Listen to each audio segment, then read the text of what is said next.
नमस्कार. आपण पाहत होतो की गेल्या अध्यायात भगवंतांनी अर्जुनाला सगळ्या विभूती दाखवल्या आणि खरं म्हणजे त्या विभूती ऐकून अर्जुनाचं समाधान झालं नाही. तेव्हा आपण असं पाहिलं होतं की सिनेमाची स्टोरी ऐकून समाधान नाही होत, तो पाहावा लागतो. तसं अर्जुन म्हणाला, मी सगळं तुझं ऐकलं, मला सगळं तुझं कळलं, पण मला बघायचं आहे. आणि बघायचं आहे म्हटलं अर्जुनावर एवढं भगवंताचं प्रेम आहे की भगवंताला हो सांगतो की.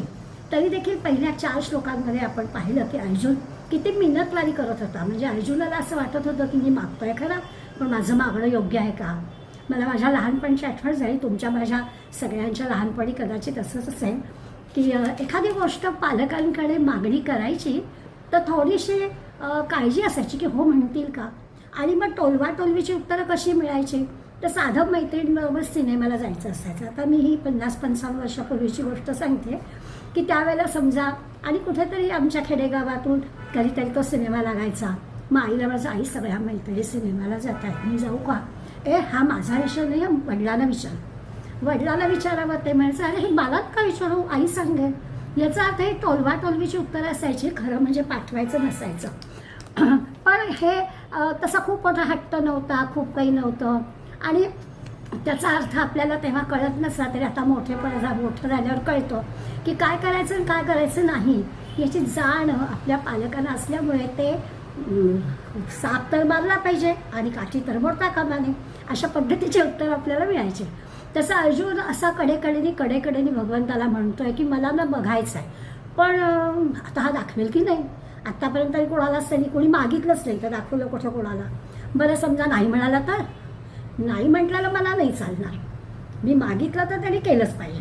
अशा सगळ्या गोष्टी त्याच्या त्या 4 श्लोकांमध्ये त्याच्या मनात आलेल्या आपण पाहिल्या आणि त्यांनी आपला हा अध्याय सुरू झाला. आणि मग त्यांनी मागणी केली आणि भगवंताला खरंच एवढा आनंद झाला की लगेच म्हणजे 4 श्लोकांमध्ये अर्जुनाने मागणी केली, मात्र 5व्या श्लोकात सांगायलाच सुरुवात, विश्वरूप दर्शन सुरूच झालं त्याचं. आणि मग 5वा श्लोक पण आपण पाहिला आणि त्या लगेचच्या 5व्या श्लोकात भगवान वाचा सुरू झालं आणि माझे हजारो वर्ण, माझे हजारो आकार, माझे हजारो आकृत्या, माझी अलौकिक रूप पहा. आता खरं म्हणजे अर्जुन अतिशय तपस्वी आहे आणि अशा तपस्वी अर्जुनाला विश्वरूप दाखवायला भगवंत लगेच तयार झालाय. आणि किती वर्ण, किती रंग, किती आकार, अशा सगळ्या गोष्टी त्या सगळ्या आपण मागच्या वेळेस निरूपणात पाहिल्या. आज आठवण करून देण्यामागचा उद्देश एवढाच आहे की त्या पार्श्वभूमीवर आजच्या श्लोकांचा आपल्याला अर्थ लावायचा आहे. आणि असं भगवान वाचाचा पहिला श्लोक आपण पाहिला, पण भगवंत थांबायला तयार नाही आहे, सांगायला सुरुवात झाली. 6व्या श्लोकामध्ये पश्चादित्यान वसून रुद्रान अश्विनो मरुतस्तथा बहुन्य दृष्टपूर्वाणी पश्चाश्चर्याणी भारता अर्जुना पहा, आणखीन पहा. काय पहा, आदित्य पहा, वसू पहा, रुद्र पहा, अश्विनी कुमार पहा, मरुद्गण पहा, आणखी पूर्वी न पाहिलेली पुष्कळ आश्चर्य पहा. आता हे असं सांगितल्यावर अर्जुनाकडे त्यांनी पाहिलं सुद्धा नाही, पहा यादी देऊन टाकली आणि पहा तुला काय हवं ते पहा, सगळे आश्चर्यच आहे. आता हे सगळे 12 रुद्र पहा, 8 वसू पहा आणि 49 मरुद्गण पहा. आपण 33 कोटी देवांचा विचार करतो, मग आपल्याला दासबोधामध्ये उत्तर मिळतं की 33 प्रकारचे देव आहेत. आपण एखादा माणूस कोटी असं वर्णन केलं तर कोटी ह्याचा अर्थ खूप, अशा प्रकारचा अर्थ लावायचा असतो. आणि त्यामुळे आपण 33 प्रकारचे देव किंवा हे जे सगळं आकडे सांगितले आहेत त्याचा भागवतामध्ये आपल्याला खूप ठिकाणी व्यवस्थित अर्थ मिळतो. काहींचा आपण विचार करणार आहोत. मरुद्गणांचं जेव्हा विभूती आपण पाहिल्या तेव्हा त्या मरुद्गणांबद्दल आपण बोललो होतो. दितीची मुलं जे दानव, त्या दानवांना तिने सांगितलं होतं, म्हणजे इंद्राच्या नाशासाठीच तिला, त्या दितीला देवांचा राजा इंद्र, त्या देवांच्या राजा इंद्र असणाऱ्या इंद्राला मारण्यासाठी तिला पुत्र हवा होता. आणि कश्यपांजवळ तिने ही इच्छा व्यक्त केली. ते कश्यप तिला हो म्हणाले ते, पण तिला सांगितलं की 1 वर्ष तपश्चर्या कर, तुझ्या तपश्चर्यानंतर तुला हे फळ मिळेल. आणि ही गोष्ट इंद्राला कळली, त्यामुळे इंद्र त्या तपश्चर्याच्या वेळामध्ये तिच्यावर लक्ष ठेवून होता. आणि त्या लक्ष ठेवून असताना त्यांनी काय केलं तर सावधपणाने ती बेसावध असताना तिच्या गर्भामध्ये म्हणे प्रवेश केला आणि त्या गर्भाचे 7 तुकडे केले. त्या प्रत्येक तुकड्याचे 7 तुकडे केले आणि असे जे 49 तुकडे ते मरुद्गण आता ही भागवतातली कथा मी तुम्हाला सांगितली, तुम्ही ती ऐकली, तुम्ही म्हणाल काय मिळा ते सांगताय, तर असं नाही. ह्याच्या मागचा अर्थ काय, तर आपल्या शरीरामध्ये 49 प्रकारचे मरुत म्हणजे वायू आहेत. जसं पंचप्राण आपण म्हणतो, 5 वायू आहेत. आपल्याला सगळ्यांना माहिती आहेत. सामान्य वेळी प्राण, अपान, व्यान, उदान आणि समान. पूर्वी आपल्या घराघरामधून पंक्तीला बसलं की घरातले पुरुष 5 आहुती द्यायच्या. त्या पंचप्राणांना आहुती असायच्या जेवायला बसल्यापूर्वी. तर ते जे पंचप्राण किंवा त्यांचे जे 5 उपप्राण, शिंक असतो, खोकला असतो, जांभई असते, उचकी असते, याला उपप्राण म्हणतात. इतकंच कशाला, या 49मध्ये कितीतरी वायूच्या आपल्या शरीरात होणाऱ्या ज्या हालचाली आहेत, अंगावर काटा येणं, एखादी शीर तडतड उडणं किंवा शरीरभर जे काही वायूचं कार्य चालतं त्याच्यातून डोळा लावणं, अशा कितीतरी गोष्टी घडतात. ते सगळे 49 वायूचं कार्य आहे. तर आपण त्या मरुद्गणांचा विचार करताना असे मरुद्गण काय, काय इंद्र आणि काय ते असं न विचार करता हे अशा प्रकारचं कार्य शरीरभर चालतं, ते तू पहा, असं भगवंत अर्जुनाला सांगताय, असं मानायला हरकत नाही. आणखीन एक गोष्ट पुराणात वाचायला मिळते, नलराजाची आहे. नलराजा त्याच्या शरीरामध्ये कली प्रवेश करतो. कली म्हणजे संशय. कली म्हणजे काही कोणी अशी व्यक्ती नाही किंवा काही नाही. संशय आपल्या मनात शिरायला वेळ लागत नाही आणि जागा पण वेगळी लागत नाही. केव्हाही कसाही पटकन संशय मनात शिरतो. तो जो कली आहे, तर नलराजाची गोष्ट अशी सांगतात की त्याच्या शरीरात शिरण्याचा हा कली प्रयत्न करत होता. आणि मग कसं शिरायचं, तर गोष्टीमध्ये असं सांगितलं की एकदा नलराजा पाय धुताना त्याच्या पायावर पाणी घेताना अंगठा कोरडाच राहिला. म्हणजे ज्याला आपण पावित्र्य म्हणू. पाय धुतले गेले नाहीत, त्यामुळे ती जी अपवित्र जागा होती, वाईट गोष्टी लागतात. वाईट गोष्टी मनात येण्यासाठी वाईट मार्गच लागतात. चांगल्या गोष्टी मनात येण्यासाठी सहृदय मन लागतं आणि वाईट गोष्टी मनात यायला मनामध्ये काही वाईट असावं लागतं. तर तसं झालं आणि म्हणे त्या अंगठ्यातून ह्या कलीनं नलराजाच्या शरीरामध्ये प्रवेश केला. आता हा जो कली म्हणजे संशय आहे, त्या संशयाचं काय झालं तर आपण विचार करूया की खरं तर स्वच्छतेला महत्त्व आहे, स्वच्छतेनंतर पावित्र्याला महत्त्व आहे. आता काय झालं आहे, आता वरच्या इस्त्रीच्या सगळ्या रूपाला महत्त्व आहे. कपडे टकाटक असले की झालं, मग बूट घालून स्वयंपाकघरापर्यंत जायचं, समोर दिसताय म्हणून त्याच्यात हात घालून खायचं. आत्ता करोना काळामध्ये या सगळ्या गोष्टींवर थोडंसं नियंत्रण आलं, पण अन्यथा हे असं आपण पाहत होतो की. तर हे कसं चुकीचं आहे की आधी स्वच्छता, पावित्र्य ते येण्यासाठी ह्या अशा गोष्टी आहेत असं म्हणत करायचं. तर या कलीला शिरकाव करायला आम्हीच जागा देतो ना. अशा या नलराजाच्या गोष्टी आपल्याला काय, म्हणजे एखादी गोष्ट पूर्वी कधीतरी पाहिलीच नव्हती किंवा बुद्धीला ती किंवा सुस्मृतीला काही संदर्भ लावताच येत नाही आहे, असं जर झालं. पण त्याला आपण काय म्हणतो, हे काहीतरी आश्चर्यजनकच आहे, हे काहीतरी वेगळंच आहे. मग आता हे आश्चर्यजनक आहे म्हणजे काय आहे, तर मग आपण त्याला म्हणतो की असं कसं घडेल, असं घडूच शकत नाही, हे काहीतरी वेगळंच आहे असं आपण म्हणतो. ही जी काही आहे गोष्ट, जरा एक मिनिट, ती आपल्याला भगवंत अर्जुनाच्या संवादातून कळणार होतं. असं की जसं आपण म्हणणार की आपल्या साध्या डोळ्यांनी आपल्याला समजा आपण अंदमानला गेलो तर समुद्राच्या खाली तिथे स्कुबा डायव्हिंगचे हे असतात आणि तिथे खोल खोल पाण्यामध्ये जे काही रंगीबेरंगी असे विविध आकाराचे मासे असतात, तिथे असणारे सगळ्या गोष्टी आपल्याला तिथे गेल्यावर पाहायला मिळतं. आणि ते जे काही आश्चर्य आहे, कोणी कोणी आपल्याला काय काय सांगतं, माहिती देतं, पाहून आलेले त्याचं वर्णन करतात, वाचलेलं असतं, ऐकलेलं असतं. पण प्रत्यक्ष जाऊन बघण्यातला जो आनंद असतो, अनुभव असतो ना, त्याला आपण खरोखरच म्हणतो अरे मिराकल होता, हे असं वाटलंच नाही आपल्याला असं असेल असं. तर आता आपण अनेक ठिकाणी अशा गोष्टी पाहतो, त्यामुळे आश्चर्य म्हणजे काय आपल्याला कळायला नको. त्या भागवतातल्या आणि ह्या पुराणातल्या कथांचे अर्थ आपण लावले पाहिजेत. तर हे असं अंगठ्यातून कली शिरला वगैरे असं नाही. तर आपण ह्या गोष्टी लक्षात घेतल्या पाहिजेत की असं कुठेतरी चुकीचं वर्तन करण्याकडे माणसाचा ओढा असतो आणि ते चुकीचं वर्तन आपण चुकीचं करतोय त्याच्या लक्षातच येत नाही. त्याला जे म्हणायचं ते असं अशा पद्धतीने तो कली त्याच्यामध्ये शिरला असं होतं. आता आपण अनेक ठिकाणी डिस्नेलँड पाहतो. काय ते डिस्नेलँडचं आहे, तो खरा वॉल्ट डिस्ने यांनी अमेरिकेतील ते डिस्नेलँड म्हणजे काही यक्षनगरी असते, यक्षनगरी निर्माण केली.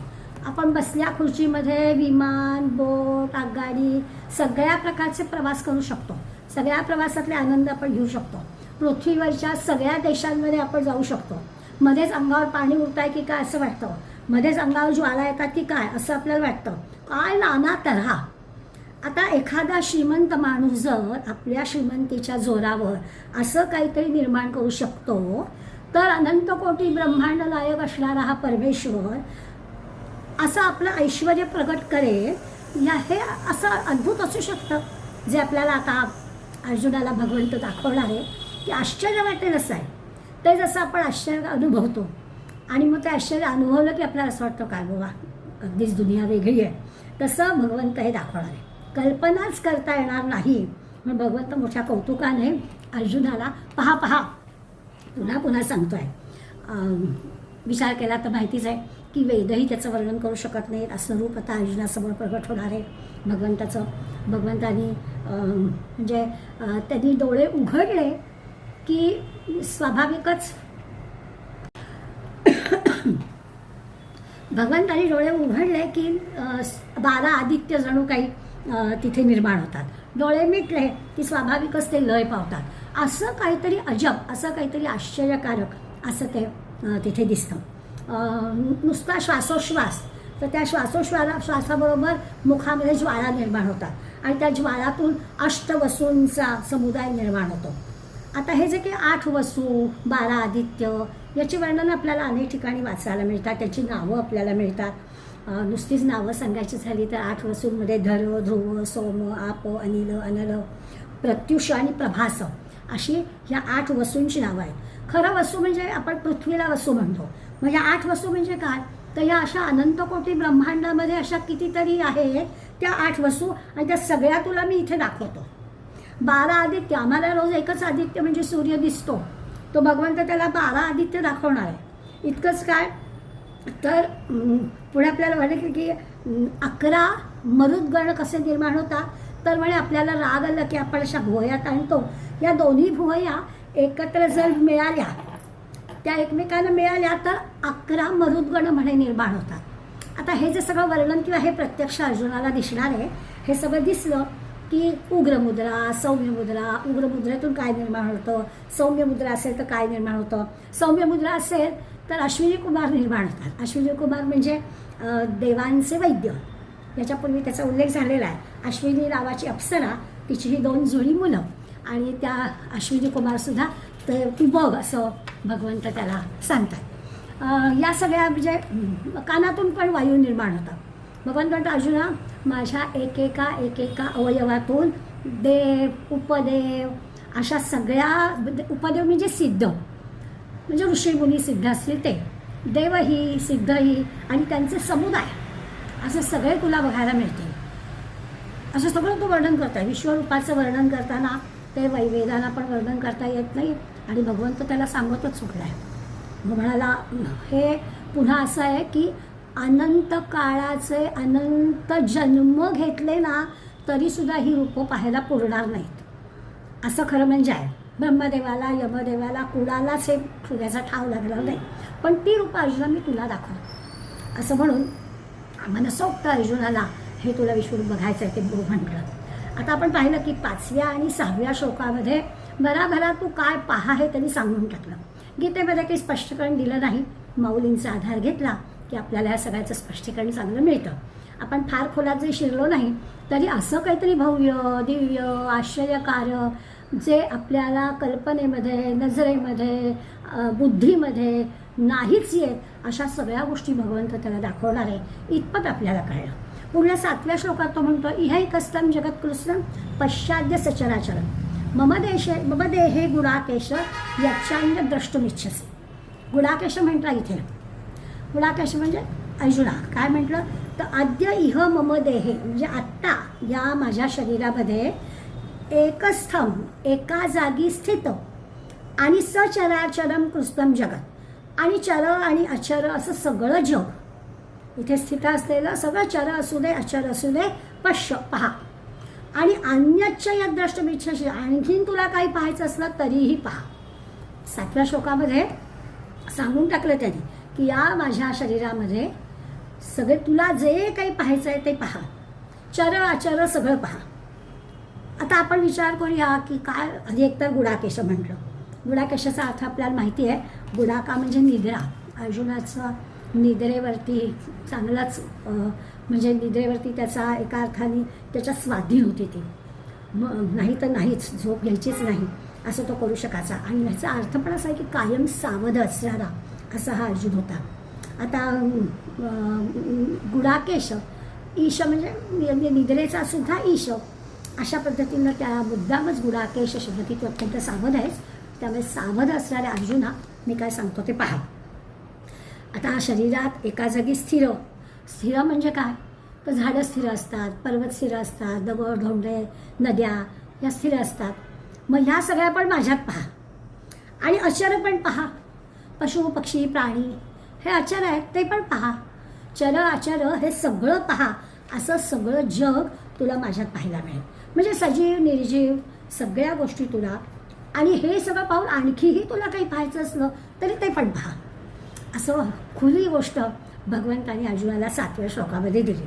म्हणजे जसं असतं ना की खरं तर काय आपल्याला नेमकं काय हवं आहे ते आपल्याला पाहायचं असतं.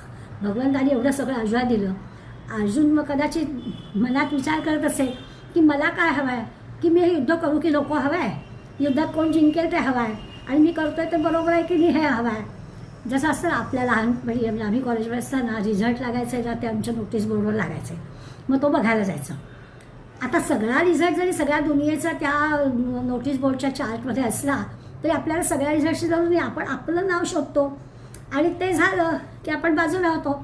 मनासारखं झालं तर 4 लोकांना सांगतो, मनाविरुद्ध झालं तर चुपचाप घरी जातो.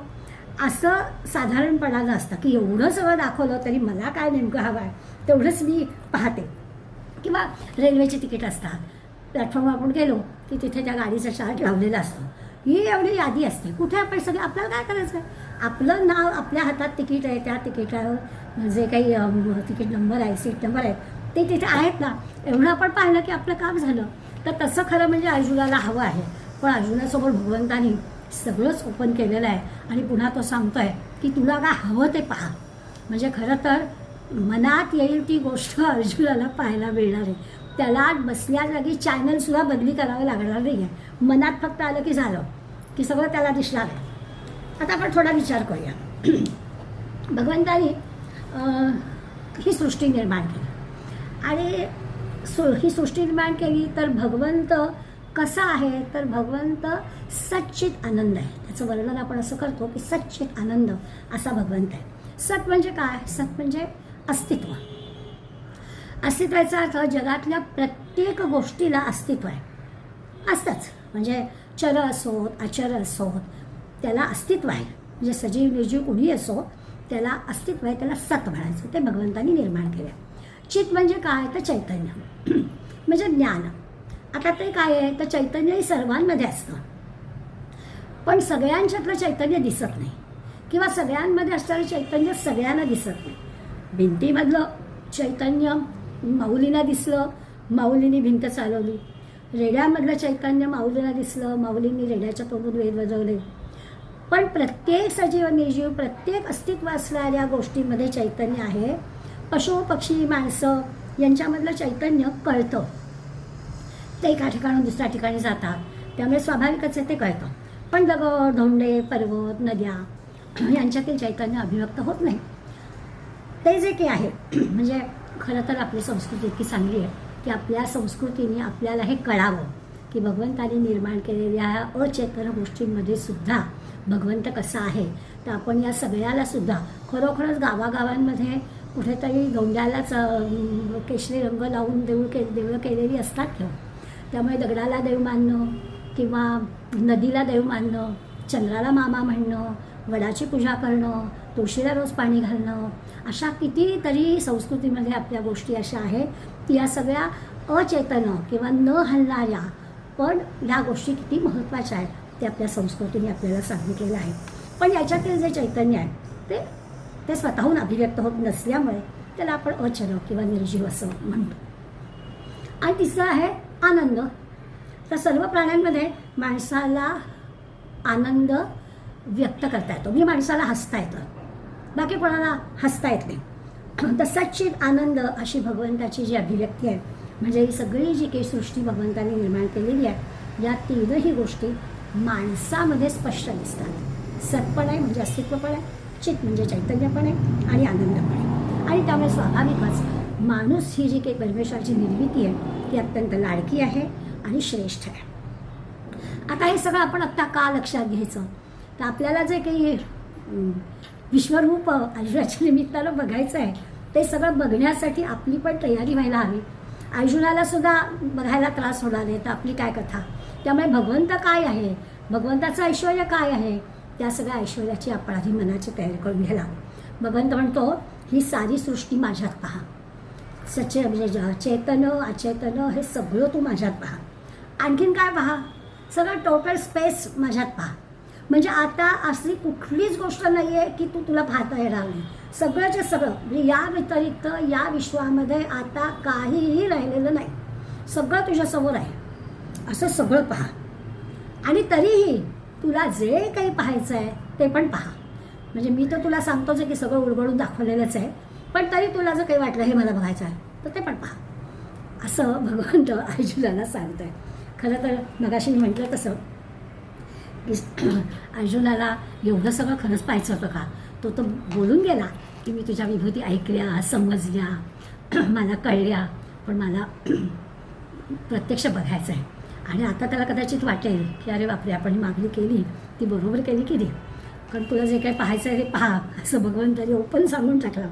भगवंत वेगवेगळ्या नावाने अर्जुनाला संबोधित करत आहेत. एकदा भगवंत अर्जुनाला पार्थ म्हणतात, पश्चिमे पार्थ रूपाने. सुरुवात झाली भगवान वाचा 5व्या श्लोकाला, त्याच्यात ते पश्चिमे पार्थ रूपाने म्हटलं की पार्था.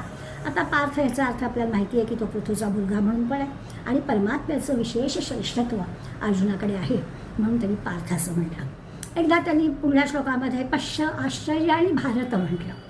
भारता म्हटलं अर्जुनाला. भा म्हणजे बुद्धी, आणि असा बुद्धीमध्ये जो रत तो भारत. बुद्धीमध्ये रत आहे, रममाण आहे. भगवंताला प्राप्त करून घेण्यासाठी त्याच्याजवळ ज्ञान आहे, भक्ती आहे, इच्छाशक्ती आहे, असा जो आहे तो भारत. आणि आत्ताच्या श्लोकामध्ये त्यांनी गुडाकेश असं अर्जुनाला म्हटलं. त्या कोणतं विशेषण वापरलेलं आहे, संबोधन वापरलेलं आहे तेही महत्त्वाचं असतं की अन्यत यत् द्रष्टुमिच्छामि. गुडाकेश, अर्जुना तू इतका सावध आहेस की तुला आणखीन काही पाहायचं असलं तरी तू पहा. सावध असणाऱ्या, निद्रेवर विजय असणाऱ्या अशा, आता निद्रेवर विजय म्हणजे असं आहे की तमोगुणाच्या ज्या गोष्टी आहेत ना, आहार, निद्रा, आळस, या सगळ्या लक्षणांना ज्यांनी जिंकलेलं आहे असा हा अर्जुन आहे. आणि म्हणून हाच खरं म्हणजे विश्वरूप बघण्याचा अधिकारी आहे. सगळ्यांना काही विश्वरूप बघायला मिळणार नाही आहे. तर हा गुडाकेश शब्द का वापरला आहे, तर अशी तुझी तयारी एक ते परमात्म्याचं श्रेष्ठत्व तुझ्याजवळ आहे, बुद्धी तुझ्याजवळ आहे, आणि आत्ता म्हटलं तसं तू अत्यंत सावध आहेस, आणि असा तू तमोगुणांवर मात असलेला आणि अशा अर्जुना तू खरा विश्वरूप पाहणारा अधिकारी आहेस. खरंच आहे, अर्जुन अत्यंत सावध आहे, दक्ष आहे. त्यामुळे भगवंत अर्जुनाला सांगतोय तुझी इच्छा काय आहे ते तू पहा. पुन्हा पुन्हा सांगतोय पहा पहा. असं असतं ना की आपण दुकानात गेलो की दुकानदार आपल्याला साडी घ्यायची असली तर दुकानदार आपल्यापुढे साड्यांचा ढीग टाकतो, आणि पाहता पाहता तो म्हणतो पहा ना, आणखीन काढतो, आणि आपण सांगतो तुला वास नका करू आणखीन. नाही बघायला कुठे पैसे पडत आहेत, पहा. गुजराती असेल तर सांगतोच तो आपल्याला. पुन्हा पुन्हा ढीगच्या ढीग टाकतो, पुन्हा आपण रिजेक्ट केलेला अवगुण ठेवतो, काय करतो. थोडा मराठी दुकानदार असला तर गडबड करतो, तुमची रेंज विचारतो, तुमचं रंगाची आवड काय आहे, तुम्हाला डार्क हवेत का फेंट हवेत असं विचारतो. तो भाग वेगळा, पण असं त्याला कंटाळा नसतो, तो आपल्यासमोर टाकतो, परत ठेवून देतो. तर असं जे काही असतं भगवंत तसंच करतोय. सगळं विश्व त्याच्यापुढे उलगडून टाकतोय. हे बघ, हे बघ, हे बघ, वसू बघ, आदित्य बघ, अश्विनी कुमार बघ, मरुद्गण बघ, माझ्या अवयवाच्या प्रत्येक कणाकणामध्ये ह्या गोष्टी बघ, सगळी ब्रह्मांड बघ, काय दाखवतोय, हवं ते बघ, इच्छा असेल ते बघ, असं सांगतात. इतकंच का, वर्तमान, भूत, भविष्य पण बघ. आता याचा अर्थ आपण लक्षात घ्या. वर्तमान, भूत, भविष्य बघ म्हणजे काय. तर असं आहे की समजा एखाद्या माणसाचं आधीचं रूप, मग त्यांनी गुन्हा करताना तो गुन्हा लक्षात आल्यावर त्याला शिक्षा झालेली, मग त्याची शिक्षा भोगत असलेला, मग ती शिक्षा त्याची भोगून झाल्यावर तो बाहेर आलेला, आणि अशी सगळी त्याची रूपं बघ. कल्पना करून बघूया, आपण हे उदाहरण म्हणून घेतलं की तो वेळा तुला सगळं दाखवतो, भूत भविष्य वर्तमान सगळं दाखवतो. मग आत्ता वर्तमानात तो आहे, पण त्याचं मागे काय काय झालं हे सगळं तुला मी दाखवतो. आपण आपली कल्पना नाही करू शकणार. अनेक गोष्टी अशा असतात की आता त्याची वाच्यता आपल्याला करायची नसते, पण खरंच भगवंताला जर हे सगळं कळतं तर त्यांनी आपलंसुद्धा पूर्वायुष्य सगळं 70 वर्षाचं कोणाला दाखवायचं म्हटलं तर असं आहे, हे सगळं असं नको दाखवू सगळ्यांना, असं होईल ना. तर तसं काळाचं सुद्धा वर्तमान भूत भविष्य हे सुद्धा तुला बघायचं असेल तर बघ, असं पण त्यांनी सांगितलं. गीतेने या 7व्या श्लोकामध्ये भगवंताच्या तोंडी तुला हवं ते पहा असं सांगितलं. आणि 8व्या श्लोकात पटकन भगवंताच्या लक्षात आलं की अरे अर्जुना, तुला तुझ्या डोळ्यांनी पाहता नाही येणार. गीतेत एवढंच आहे, 5, 6, 7 श्लोकामध्ये भराभरा भराभरा भगवंत हे बघ हे बघ हे बघ, भारता अर्जुना गुडाकेशा हे बघ हे बघ असं सांगतोय. आणि 8व्या श्लोकामध्ये अरे मी तुला दाखवतो खरं, पण तुला हे बघताच नाही येणार. 8व्या श्लोकामध्ये तुझ्या डोळ्यांनी ह्या चर्मचक्षुरी तुला हे पाहता येणार नाही, तुला दिव्यदृष्टी द्यायला हवी, त्या सहाय्यानं तू पाहशील. ही जी दिव्यदृष्टी आहे म्हणजे ईश्वरी शक्ती आहे, तिच्याशिवाय हे ऐश्वर्य तुला पाहता येणार नाही, असं गीतेने 8व्या श्लोकामध्ये भगवंताच्या तोंडी घालून टाकलं. म्हणजे याचा अर्थ असा की 5, 6, 7 या श्लोकामध्ये भगवंत जे म्हणाला ते अर्जुनाला दिसलंच नव्हतं. तो काय सांगतोय हे त्याच्यापर्यंत शब्द पोचत होते पण दिसत नव्हतंच. काय नाना रंग, नाना आकृती, नाना वर्ण, अलौकिक रूप पहा, 12 आदित्य पहा, 8 वसू पहा, 2 अश्विनी कुमार पहा, 49 बरोबर पहा, किती आधी वाचली. चर पहा, अचर पहा, जे काय हवं आहे ते पहा, असं सगळं सांगितलं. आता ही सगळी त्यांनी आधी ऐकली पण त्याला दिसलं काहीच नाही आणि तो भ्रमितच झालेला असणार. गीतेत हे भगवंताच्याच लक्षात आलं आणि हे लक्षात येताना माऊलींनी मात्र या मुद्द्यावर इतकं सुंदर संवाद लिहिला आहे. आता सगळा संवाद मला इथे सांगणं शक्य नाही आहे, पण थोडासा भाग सांगते की दोघांमधला इतकं गोड संवाद व्यक्त केला आहे. मोठ्या प्रेमानं भगवंत विश्वरूप दाखवतात. अर्जुन पाहतोयस ना, असं भगवंतानी अर्जुनाकडे नजर टाकली आणि भगवंताचे त्याच्याकडे लक्ष गेलं तर अर्जुन निशब्द निवांत. बरं, त्याला विश्वरूप बघायचं आहे ही त्याची उत्कंठा जराही कमी झालेली नाही, पण काय ते तू बोलतोस पण दिसताय कुठे, अशा प्रकारचं भ्रम त्याच्या चेहऱ्यावर. भगवंताच्या लक्षात आलं की हे जे काही आपण विश्वरूप बघण्याची उत्कंठा त्याची आहे ती जराही कमी झालेली नाही आहे, बरोबर आहे, पण तो असा शांत का, निवांत का, तर त्याला हे दिसलंच नाही आहे आपण वर्णन केलेलं. मग अर्जुन काय म्हणतो, तर अर्जुन त्याला म्हणतो मी विश्वरूप पाहायला बहुधा दुबळाच आहे, मला नाही दिसणार. कसं आहे, कोणतीही गोष्ट पाहायला जाण लागते, समजून घ्यायला जाण लागते. चकोर पक्षाला चांदणं पिता येतं, बगळ्यांना कावळ्यांना हे जमणार नाही, तिथे चकोर पक्षीच लागतो. मोत्याचा चारा राजहंसालाच घालायचा असतो, तिथे बगळ्याच्या समोर टाकलं तर त्याला काहीच कळणार नाही. मी बघावं असं तुला वाटत असेल तर ते बघण्याचं सामर्थ्य मला दे, असं गो शब्दामध्ये. म्हणजे खरं तर थोडासा अर्जुन खट्टूच झाला असणार की हे काय चाललं आहे, हा सांगतोय खरा आणि मला काहीच कसं कळत नाही आहे. माऊलींचा अर्जुन भगवंतावर असा लटका लागावलेला आहे की हे काय मला कळेल असं काहीतरी सांग. माऊलींचा श्रीकृष्ण म्हणतो अरे हो रे हो, माझ्या लक्षातच आलं नाही, तुझ्या या चर्मचक्षुनी नाही रे तुला दिसणार, पण थांब मी तुला दिव्यदृष्टी देतो, राहिलंच रे, देतो, काळजी करू नको. गीतेत मात्र हे काही नाही आहे. गीतेत 8व्या श्लोकामध्ये न तुमाम शक्यसे द्रष्टुम मनेनैव स्वचक्षुषा दिव्यम ददामि ते चक्षु पश्यमे योगमेश्वर. 8व्या श्लोकामध्ये भगवंत म्हणतो न तुमाम अनेन स्वचक्षुषा द्रष्टुम, मला तू तुझ्या ह्या चर्मचक्षुनी नक्कीच पाहू शकणार नाहीस.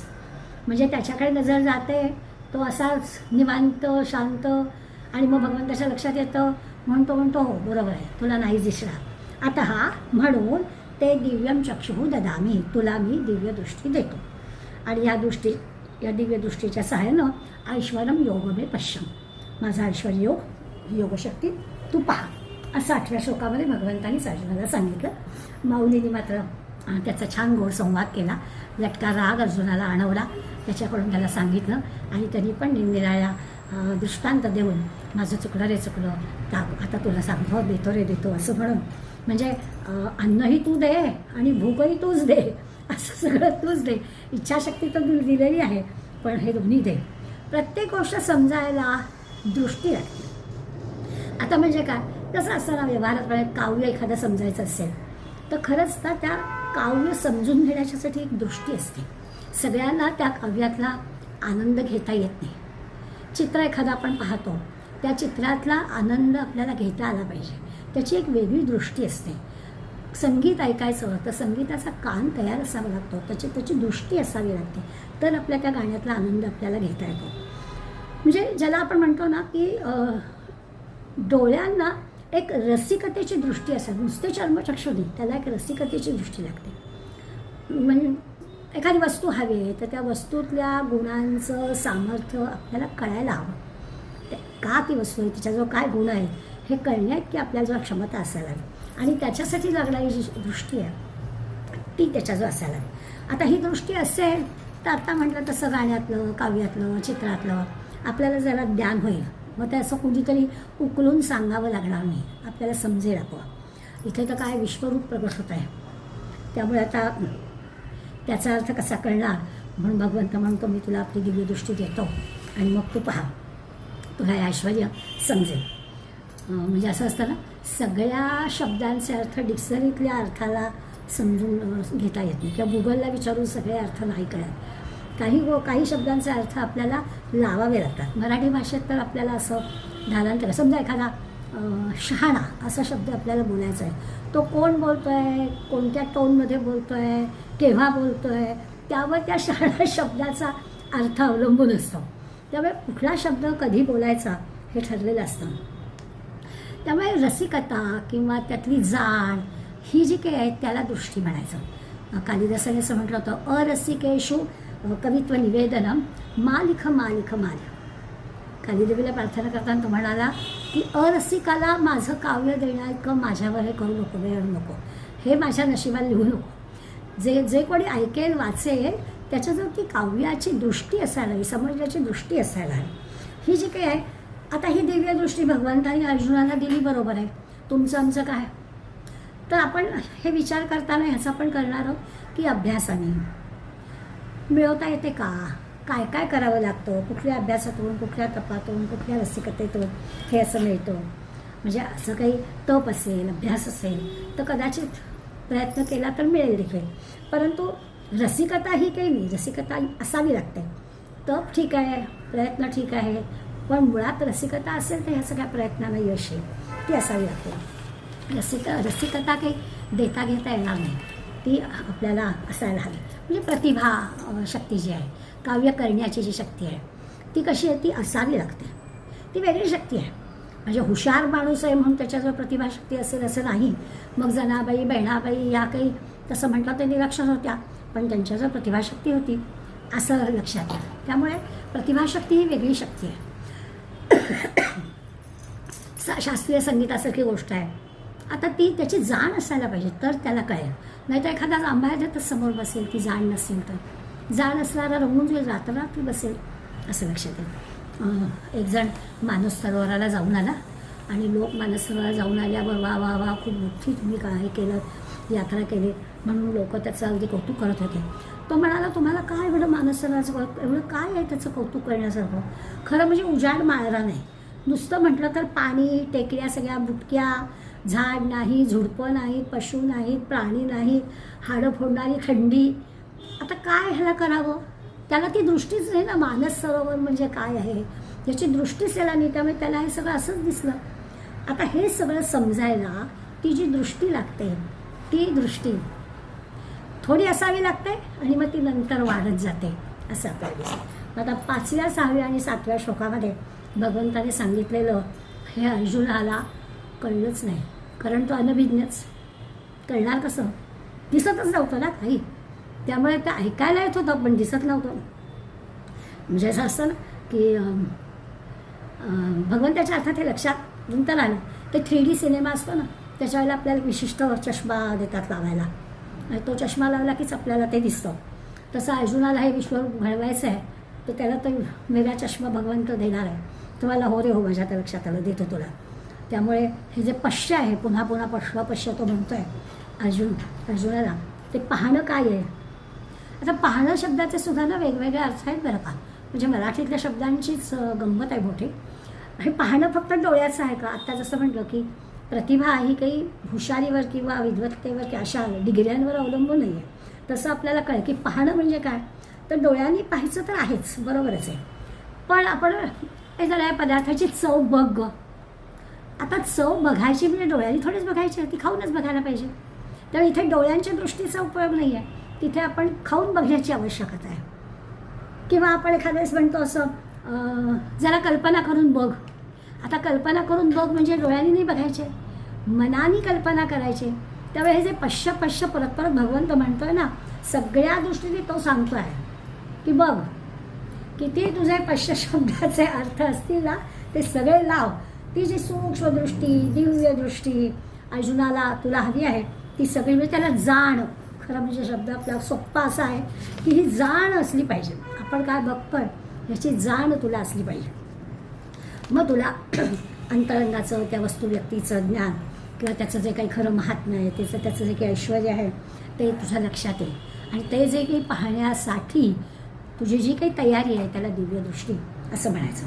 म्हणजे जसं असतं ना की लहान बाळ असतं, नुकतंच यायला किंवा वाचायला शिकलं आहे, तर त्याला असं मोठ्या टायपामधलं नुसतं पुस्तकाचं नाव जरी वाचता आलं तरी त्याचं काम झालं की त्याला अगदी आनंद होतो, कारण त्याला पुस्तकाचं नाव वाचता येतं. पण तेव्हा त्याला आत्ता पुरेसं आहे. अंतरंग कळायला, ते अंतरंग समजायचं झालं तर ते जे काही ज्ञान मिळायला हवं ते त्याच्या दृष्टीने ते दिव्य ज्ञान आहे. ते आत्ता त्याला उपलब्ध नाही आहे, की आत्ता त्याला ते कळणार नाही. त्यामुळे वेगळेपणामध्ये एकत्व, त्या एकत्वामध्ये पुन्हा वेगळेपण, हे जे सगळं कळायला हवं, ती जी आहे ती दिव्य दृष्टी आहे, ती आपल्याला कळायला हवी. साध्या साध्या गोष्टींमधून आपल्याला कळतं की या सगळ्या ज्या चर अचर वस्तू सगळ्या भोवताली असतात. आता ह्या सगळ्या समजा मी आणि हे पुस्तक, आता या दोन गोष्टी आहेत. पुस्तक वेगळं आहे, मी वेगळी आहे. पण समजा आरशामध्ये माझं दिसणारं प्रतिबिंब, तर मी वेगळं आहे, ते दिसणारं प्रतिबिंब पण वेगळं आहे. पण आरशात पडणारं प्रतिबिंब माझंच आहे हे मला कळलेलं आहे. तर ही जी काही आहे एकात्मतेचं दर्शन, असं सगळीकडे दिसणं, चराचरामध्ये सगळीकडे भगवंत आहे. म्हणजे आरशामध्ये तर समजा अगदी खोलीभर आरसे लावलेले आहेत आणि एखादी व्यक्तीमध्ये बसली तर सगळ्या आरशांमध्ये तीच दिसणार. तसा भगवंत सगळ्या चराचरात दिसतो आहे. असं अशा प्रकारचं हे दिसणं, हे जे ज्ञान, अगदी दिव्य दृष्टीनं होणाऱ्या ज्ञानाला आणखीन एक शब्द वापरायचा झाला तर अद्वैत ज्ञान, की मीच सगळीकडे, सर्व ठिकाणी भगवंतच. हे अद्वैत ज्ञान दोन प्रकारांनी प्राप्त होतं. आता थोडंसं आपल्याला गांभीर्यानं घ्यायचं. आपल्याला कळलं, विश्वरूप कळलं, अर्जुन असा नुसताच का बसला होता कारण त्याला दिसलंच नाही, आणि आता त्याला दिव्य दृष्टी देणार आहे. आणि मग आता ह्या 8व्या श्लोकामध्ये भगवंत म्हणतोय की माझं राहिलं आता मी तुला सांगतो, देतो दिव्य दृष्टी. आणि मग अचानकपणे भगवंत न बोलता संजय बोलणार आहे पुढल्या श्लोकामध्ये. पण मग आता संजय बोलण्यापूर्वीचा जो विचार आहे तो आपल्याला करून ठेवायला पाहिजे की हे जे काही ज्ञान, ही जे काही दिव्य दृष्टी प्राप्त होण्यासाठी काय काय ज्ञान असावं लागतं. तर एक असं असतं की कर्मयोगाचं आचरण, अगदी शुद्ध अंतःकरण असणं, उपासना करणं, म्हणजे उपासनेला अंतःकरण शुद्ध करणं, कुठल्याही म्हणजे मन एकाग्र करणं, सगळं यम नियम प्राणायाम ह्या सगळ्याचं कठोर पालन करणं, मन बुद्धी चित्त अहंकार की आपली ज्ञानेंद्रिय, आपली कर्मेंद्रिय ही सगळी संयमित स्वरूपात असणं, ही सगळी गोष्ट ज्याला जमते त्याला ही सूक्ष्मदृष्टी दिव्यदृष्टी प्राप्त होईल. अवघड गोष्ट आहे ना. म्हणजे प्राणायामाच्या मदतीनं मनाला नियंत्रित करता येतं. आपण सगळे प्राणायामाचा अभ्यास करताना आपल्याला सांगतात, अभ्यास घेणारे, की प्राणायामाने काय होतं तर मनाला नियंत्रित करता येतं, किंवा प्रत्यहाच्या आधाराने आपल्या इच्छा नियंत्रित करता येतात. अशा अशा गोष्टी आपण शिकत असताना कोणी कोणी आपल्याला सांगतं. सतत फिरत असणाऱ्या मनाला त्या भगवंताच्या चरणी लीन करण्यासाठी, सद्गुरूच्या चरणासाठी लीन करण्यासाठी, बांधून ठेवण्यासाठी या सगळ्या गोष्टी आपल्याला लागतात. किंवा ध्यानाच्या सहाय्याने, नामस्मरणाच्या सहाय्याने त्या मनाला भगवंताच्या चरणी रमवायचं, ही गोष्ट करावी लागते. मला हे सगळं दीर्घकाळ करावं लागतं, असं एकदा करू नये. भगवत नामस्मरण किंवा ह्या अशा प्रकारचा अभ्यास दीर्घकाळ नवे जन्मोजन्मी करावा लागतो. आता हे सगळं जे आहे की खरं यांनी दिव्यदृष्टी प्राप्त होईल, पण अवघड आहे. हे सगळ्या एवढ्या नियमांचं पालन करणं हा फार मोठा अवघड मार्ग आहे. इतकं अभ्यासाचं सातत्य किंवा एवढा सगळा जन्म ह्या अभ्यासात घालवणं ही फारच मोठी अवघड गोष्ट आहे. बरं, दुसरा एक मार्ग आहे. तो काय आहे? मग सर्व धर्मांपरित्यज्य मामेकं शरणं व्रज, असा दुसरा एक मार्ग भगवंतानीच त्याला सांगितलेला आहे की तुझा विचार, तुझ्या भावना, तुझ्या कल्पना, तुझी मनोराज्य हे सगळं जे की आहे त्याचा त्याग कर आणि माझी इच्छा प्रमाण मान. जे काही भगवंत करतो तेच बरोबर आहे. जे काही घडतं ते त्याच्या इच्छेने घडतं. प्रभूच्या किंवा सद्गुरूच्या इच्छेनं सगळं घडतं, अशी ठाम निष्ठा ज्याला प्राप्त झालेली आहे ती स्वीकारायची. मनासारखं झालं तर आणि मनासारखं नाही झालं तर असे वेगळे वेगळे भाव नाही त्याच्यामध्ये. म्हणजे ह्याला असं संपूर्ण शरणागती म्हणतात. असं जर जमलं ही सुद्धा भक्तीची पराकाष्ठा आहे. जे जे घडतं आहे ते त्याच्या यांनी घडतं आहे असं म्हणणं ही गोष्ट आता ही पण फार कठीण आहे. हे काय सोपा हे नाही आहे. संपूर्ण समर्पण, संपूर्ण शरणागती ही काही साधी गोष्ट नाही आहे. म्हणजे धर्म, अर्थ, काम, मोक्ष हे सगळं श्रेष्ठ समर्पण आहेच, यापेक्षा हे श्रेष्ठ समर्पण आहे. त्यामुळे ही गोष्ट अवघडच आहे. ईशकृपा, गुरुकृपा अशी प्राप्त झाली, मनबुद्धी सगळी ताब्यात आली, त्या म्हणतात तसं सद्गुरूच्या किंवा भगवंताच्या ठिकाणी सगळी आपली मनबुद्धी लीन झाली. खूप खूप अवघड गोष्टी आहेत. तरी तेव्हा कोणी ती दिव्यदृष्टी म्हणजे काय ह्याची एक ओळख आपल्याला कदाचित होईल. म्हणजे अद्वैताचं दर्शन होईल. मी आणि भगवंत एकच होईल. मग असेच एक उदाहरण म्हणून आपण घेतलं की आरशांच्या खोलीमध्ये आपण थांबलो तर सगळ्या आरशात आपलंच प्रतिबिंब दिसेल. तसं भगवंत सगळीकडे दिसतो. ही जी काही भूमिका आहे ती येणं, तशी दृष्टी आपल्याला येणं, याला दिव्यदृष्टी म्हणायचं, ती आली पाहिजे. आता हा एक आनंदाचा अनुभव आहे. अशा प्रकारची दिव्यदृष्टी येणं की अशा प्रकारचं सगळीकडे भगवंत दिसणं, अशा प्रकारचं सगळं अद्वैत दिसणं ही आनंदाची अनुभूती आहे. पण तरीही हा मार्ग सुद्धा वाटतो तितका काही सोपा नाही. सगळ्यामध्ये एकतर अहंकाराचा त्याग किंवा तो तर सामान्यपणे खूपच कठीण असतो. बरं, त्याच्यासाठी नामस्मरण, चिंतन करणं किंवा बुद्धीची मनाची एकाग्रता असणं, गुरुनी सांगितलेल्या उपदेशाप्रमाणेच मार्गक्रमण करणं, अशा खूप साऱ्या कठीण असणाऱ्या गोष्टी कराव्या लागतात. तेव्हाही काय ते अद्वैत किंवा काय दिव्यदृष्टी वगैरे होईल. दासबोधामध्ये आपण अष्टसिद्धींचा विचार करा किंवा समर्थांना अष्टसिद्धी प्राप्त होत्या असं वर्णन आपल्याला काही काही गोष्टींमध्ये माहिती आहे. म्हणजे लघु रूप घेता येतं, मोठं रूप घेता येतं, एका वेळेला अनेक ठिकाणी जाता येतं. आता या सिद्धींसाठी सुद्धा काही साधना कराव्या लागतात. या सगळ्या सिद्धीसुद्धा काही म्हणजे खोट्या असतात असं मानायचं की कारण नाही आहे. परंतु त्या सिद्धींचा वापर असा अकारण करायचा नसतो, योग्य ठिकाणीच त्या करायचं. म्हणून ही सगळ्या सिद्धी असणं म्हणजे सुद्धा दिव्यदृष्टी असणं असा विचार करता येईल. आणि ही सुद्धा एक अद्वैत ज्ञान किंवा सर्वात मोठी दिव्यदृष्टी अशीच आहे. ह्या सिद्धी असणं ही काही वेळा एखाद्याला एखादी सिद्धी प्राप्त होते. एक सांगतात कथा, पीटर हार्कोस नावाचा एक अमेरिकेतला माणूस होता. अपघात झाला आणि त्याच्या मेंदूला मार लागला. बऱ्याच काळ तो हॉस्पिटलमध्ये होता. बऱ्याच काळाने तो म्हणजे बेशुद्ध अवस्थेत असणारा शुद्धीवर आला आणि त्याच्या लक्षात आलं असं की शुद्धीवर आल्यावर त्याला अशी काही सिद्धी प्राप्त झाली की समोर असणाऱ्या व्यक्तीचा भूतकाळ त्याला स्पष्ट कळायचा. आणि मग या सिद्धीचा उपयोग अमेरिकनांनी गुप्तहेर खात्यामध्ये त्याला काम देऊन केला. तर असं काहीतरी आपल्या मेंदूमध्ये असणारी ती शक्ती आपण म्हणूया की ओपन होते आणि त्याच्यातून हे कळतं, असं होऊ शकेल.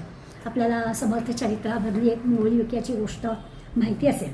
सदाशिव शास्त्री म्हणून होते आणि ते सदाशिव शास्त्री मी म्हणजे वाद घालायचे आणि वादामध्ये मी श्रेष्ठ असं ते दाखवायचे. तसं एकदा समर्थांशी ते वाद घालायला आले. समर्थ काय मनामध्ये फिरत होते आणि समर्थाने त्यांना तुम्ही श्रेष्ठ असं खरं सांगितलं होतं, पण तरी त्यांनी ऐकलं नाही. आणि मग आता अशा वेळेला लक्षात येतं की ह्यांना पटवून द्यायचं किंवा ह्यांचा अहंकार दूर करायचा असेल तर आपल्याला काहीतरी वेगळा मार्ग करायला लागेल. तर समर्थांनी काय केलं, एक मोळी विक्या चालला होता, त्या मोळी विक्याला बोलावलं. तो जवळ आला. काय करतोस रे तू? तर मला काही नाही, मी जंगलातली लाकडं, पडलेली लाकडं जे ती नेतो, खाली गावातमध्ये विकतो आणि माझा चरितार्थ करतो. साधं उत्तर दिलं. मग समर्थाने कुबडीनं त्याच्या समोर एक अशी रेघ मारली आणि आत ये म्हणाले, त्या रेघेच्या आत ये म्हणाले. तो रेघ ओलांडून आत आला आणि मग समर्थ, आता तू कोण आहेस रे? म्हणजे मगाशी तो मोळी विक्या होता, रेघेच्या आत आल्यावर तो म्हणाला, मी शूद्र आहे आणि मी समाजामध्ये सेवा करतो. पुन्हा एक कोबडीने रेघ आखली, आत ये म्हणाले. त्या रेघेच्या आत आल्यावर आता तू कोण आहेस म्हणाला, तर मी व्यापारी आहे. अच्छा. अजून एक रेघ आखली त्याच्या पायाशी, पुन्हा तो आत आला. आता तू कोण आहेस? मी क्षत्रिय आहे म्हणाला. अजून एक रेघ आखली आहे, रेघेच्या आत ये म्हणाले. आता त्याची कांती पण बदलली, त्याचं शब्द भाषा पण बदलली, उच्चार पण बदलले. म्हणाला मी ब्राह्मण आहे. आणि मग त्यांनी त्या सदाशिव शास्त्रीशी वाद घातला आणि असा वाद घातल्यावर वेदांत, न्याय, मीमांसा या सगळ्या गोष्टी सदाशिव शास्त्री अवाक झाले. त्यांच्या डोळ्यासमोरच हे सगळं घडलं. मोळी विक्या त्यांच्यासमोरच होता, हे सगळं त्यांच्यासमोरच घडलं. त्यामुळे त्या मोळी विक्याला काय मुक्तता मिळायची ती मिळालीच. परंतु ह्या सदाशिव शास्त्र्यांचा हा अहंकार पण गेला. मुद्दा काय आहे, ती का उदाहरणं द्यावी लागतात?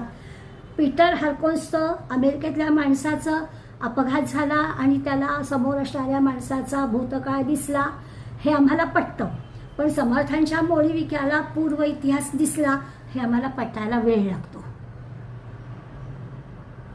म्हणून दोन्ही उदाहरणं आपल्याला सांगितली. येशू ख्रिस्तांनी एका मेलेल्या माणसाला जिवंत केलं, हे आम्हाला पटतं. पण ज्ञानेश्वरांनी आणि समर्थांनी मेलेल्या माणसाला जिवंत केलं, हे आम्हाला पटत नाही. भिंत चालवली, रेड्याकडून वेद वाजवले, आम्हाला कल्पनारम्य कथा वाटतात. असो, भगवंताला काही अशक्य नाही एवढं जरी आपण मान्य केलं तरी सुद्धा आपलं काम होईल. मम देहे पश्य, माझ्या देहामध्ये पहा, असं भगवंत त्याला सांगतो आहे. आता माझ्या देहामध्ये पहा म्हणजे काय? दिसायला म्हटलं तर 6-6.5 फुटाचा ह्या भगवंताचा देह आणि या देहाच्या फ्रेममध्ये सगळ्या व्यक्ती, पशु, पक्षी, चर अचर, घटना, भूत, वर्तमान, भविष्य सगळं सगळं जे पाहावंसं वाटतं ते सगळं पहा. आता ही सगळी सृष्टी पहा, आकाशगंगा पहा, सगळं पहा. कसं शक्य आहे? पण शक्य आहे. आता विचार करायला लागलं तर गुगलमध्ये सगळं ज्ञान आहे की नाही? आहे. कुठलाही ॲड्रेस टाका की आपल्याला कळतं की नाही? एका कॉम्प्युटरमध्ये सगळ्या गोष्टी देता येतात की नाही? इथून तिथे दुसऱ्यांना पण पाठवता येतात की नाही? ये हृदयचे ते हृदय. भगवंताला काहीच अशक्य नाही. हे जर विज्ञानाने सिद्ध करून आम्हाला करता येत आहे तर विश्वरूप किंवा संबंध सृष्टी निर्माण करणाऱ्या भगवंताला काय अशक्य आहे? त्यामुळे विश्वरूपाचा अनुभव आपण नेहमीच्या रोजच्या आयुष्यात अशा पद्धतीने घेत असतो. दूरदर्शनवर महाभारत बघत होतो. त्या महाभारत पाहत असताना त्या एवढ्याशा 21 इंची काय टी व्हीवरच्या पडद्यावर अफाट कौरव सैन्य, ते मध्ये भगवंताचा रथ अर्जुनाला घेतलेला किंवा लगेच पांडवांचं सैन्य, हजारो माणसं, हत्ती, घोडे, काय काय काय काय होतं, सगळं त्या 21 इंचावर होतं की नाही?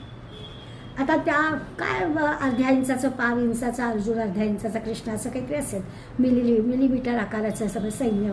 पण आपल्याला ते पूर्ण आकाराचं दिसत होतं. आपल्याला काय असं दिसत होतं, 21 इंचामध्ये सगळं दिसत होतं. आता सुद्धा आपल्याला व्हॉट्सॲपवर आलं की आपण ते मोठं करून बघतो, आपल्याला जेवढं हवं आहे तेवढं. पण नाही तर खूप गोष्टी त्या छोट्याशा ह्याच्यात आपल्याला दिसतात. ते म्हणजे रूप सूक्ष्म असलं तरी तिथे ज्ञान पूर्ण आकाराचं होतं. आपल्याला दिसायला जे रूप एवढंसं दिसलं तरी आपल्याला पूर्ण आकाराचं ज्ञान होतं.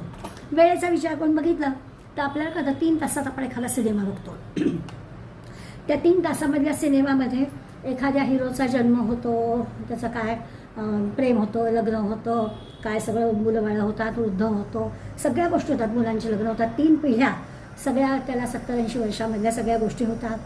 म्हणजे म्हटलं तर 70-80 वर्षाचा हा सगळा कालावधी हे सगळं 3 तासात आपण पाहतो की. म्हणजे सामान्य आपल्या दृष्टीनं सुद्धा आत्ता काय आपल्याला दिव्यदृष्टी दिली नाही आहे, पण ह्या 3 तासामध्ये आपण हे सगळं पाहू शकतो. आता भगवंताने दिव्यदृष्टी दिल्यावर भगवंताच्या या काय म्हणायचं 6-6.5 फूट शरीरामध्ये त्याच्या वस्तू, त्याच्या व्यक्तींचं दर्शन काय अशक्य आहे? काहीच अशक्य नाही, दिसेलच. बरं, लांब जवळ हे पण अंतर मानण्यावर आहे. सतत जवळ असणारी माणसं असतात, त्यांच्याबद्दल प्रेम असतं तसं नाही, पण दूरवर माणसं असतात, अनेक काळ भेटत नसतात, पण तरी त्यांचं प्रेम असतं. त्यामुळे जवळ असणं लांब असणं ह्याचं पण काही आपल्याला करावं लागत नाही. अशा कितीतरी गोष्टी आपल्याला लक्षात येतात. आणि मग हे सगळं 5, 6, 7 यामध्ये सांगितलं. 8व्यामध्ये भगवंताच्या लक्षात आलं की अर्जुना दिव्यदृष्टी दिली पाहिजे, आणि मग ती त्यांनी दिली. आता हे सगळं जे की नाटक झालं ना ते संजयाला कळलं आहे, कारण संजयाला ऑलरेडी दिव्यदृष्टी मिळालेली आहे. त्यामुळे हा भगवंतानी त्याला सांगितलं आहे, ते याला बघता आलं आहे, संजयाला बघता आलं आहे, अर्जुनाला दिसलं नाही हे पण त्याला कळलं आहे. आणि आता अर्जुनाला ही दिव्यदृष्टी मिळते आहे, तर आता पुढलं सगळं अर्जुनाला दिसणार आहे हे पण त्याला कळलं आहे. आणि मग धृतराष्ट्राला दृष्टीच नाही आहे, त्यामुळे त्या धृतराष्ट्राला हे सगळं सांगायचं आहे. त्यामुळे संजय अर्जुनाच्या आणि श्रीकृष्णाचं झालेलं हे बोलणं या धृतराष्ट्र राजाला सांगणार आहे. म्हणजे अर्जुन बोलण्याच्या खरं म्हणजे मनस्थितीत नाही आहे, दिग्मूढच झाला आहे. संजयामुळे आपल्याशी आता हे सगळं आपल्याला सुद्धा विश्वरूप संजयामुळे कळणार आहे, कारण आता ते तो धृतराष्ट्राला सांगणार ते आपल्याला कळणार आहे. देव अर्जुनाला दिव्यदृष्टी देतो म्हणाले, आणि अर्जुनासमोर भगवंताची जी सगुण मूर्ती होती छान होती हो. आता युद्ध करण्यापूर्वी भगवंताच्या अर्जुनाच्या रथात भगवंत होते ना, त्या भगवंताच्या अर्जुनाच्या रथात जे भगवंत आहे त्या भगवंताची सगुण मूर्ती किती गोड आहे. आणि ती सगुण मूर्ती अर्जुनाच्या समोरून नाहीशी झाली. अर्जुन इतका विचित्र परिस्थितीमध्ये गेला, आश्चर्यकारक परिस्थिती झाली की हे काय झालं, आत्ता भगवंत माझ्यासमोर होता आणि आता तो कुठे गेला असं त्याला वाटलं. देवाचं नेहमीचं जे सगुण रूप आहे ते गेलं, आणि आताही दिव्यदृष्टी मिळाली की विचित्र मोठं आणि असं विश्वरूप आपल्यासमोर दिसत आहे. हळूहळू अर्जुन भानावर आला आहे, देवाचं सामर्थ्य त्याला कळत आहे. हे सगळं आधी पहिल्यांदा आपण संजयाच्या मुखातून ऐकणार आहोत. संजय वाच असे पुढले श्लोक आहेत. तर आता संजय त्याला काय नेमकं दिसलं ते तो आपल्याला सांगेल, त्याच्या नजरेतून पाहू. आणि मग भगवंताने जी दिव्यदृष्टी दिली आणि अर्जुनाला जे भगवंत दाखवतो आहे, आपल्याला माहितीच आहे की सगळं अर्जुनाला काही बघवलेलं नाही आहे. अर्जुनानेच विनंती केली, नको तू पुन्हा सगुण रूपात ये. पण फार गोड संवाद हा आहे. ही जी दिव्यदृष्टी आहे म्हणजे हे जे अद्वैत रूप आहे ते आपल्यालाही या निमित्ताने कळावं. सर्वानुभूती परमेश्वर हे आपल्याला कळावं.